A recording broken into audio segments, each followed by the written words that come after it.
ടിപ്സിലേക്ക് എല്ലാ പ്രേക്ഷകർക്കും സ്വാഗതം. ഭക്ഷണശേഷം നടക്കാറുള്ളവരാണോ നിങ്ങൾ? എങ്കിൽ ഈ വീഡിയോ മുഴുവനായിട്ട് കാണണം. വ്യായാമം ഭക്ഷണം പോലെ തന്നെ ശരീരത്തിനും ചർമ്മത്തിനുമെല്ലാം അത്യാവശ്യമാണ്. പല രോഗങ്ങളെയും പടികടത്താൻ ഇതേറെ പ്രധാനപ്പെട്ടതാണ്. വ്യായാമത്തിൽ തന്നെ ആർക്കും എപ്പോഴും ചെയ്യാവുന്ന ഒന്നാണ് നടത്തം എന്ന വ്യായാമം. നടക്കുന്നത് നൽകുന്ന ആരോഗ്യപരമായ ഗുണങ്ങൾ ഏറെ നല്ലതാണ്. പലരും പല സമയത്താണ് നടക്കുക.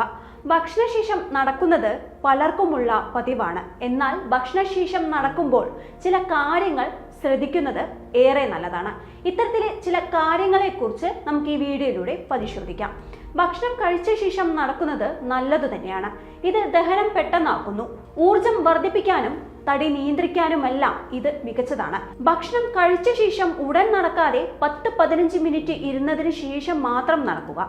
ഇത് ദഹനം തുടങ്ങുവാനും വയറിന്റെ അസ്വസ്ഥതകൾ ഒഴിവാക്കാനും സഹായിക്കുന്നു. ഭക്ഷണശേഷം സിമ്പിൾ രീതിയിൽ നടക്കുന്നതാണ് നല്ലത്.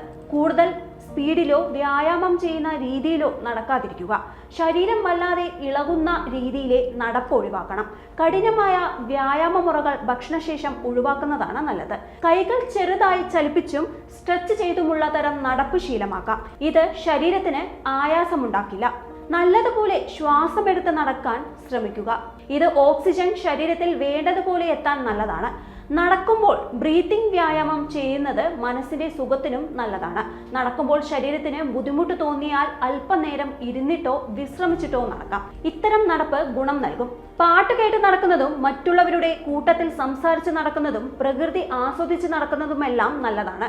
ഭക്ഷണശേഷം നടക്കുമ്പോൾ നടപ്പ് നിങ്ങൾക്ക് ആയാസകരമാകാതെ നോക്കുന്നതാണ് പ്രധാനം. ഈ ഹെൽത്ത് ടിപ്സ് നിങ്ങൾക്ക് ഇഷ്ടമായെങ്കിൽ വീഡിയോ ലൈക്ക് ചെയ്യാനും ഷെയർ ചെയ്യാനും സബ്സ്ക്രൈബ് ചെയ്യാനും മറക്കരുത്. അടുത്തൊരു വീഡിയോയുമായി നമുക്ക് വീണ്ടും കാണാം. നന്ദി, നമസ്കാരം. നാഷൻ ന്യൂസ് ലൈവ്, സത്യം, ചരിത്രം, വർത്തമാനം.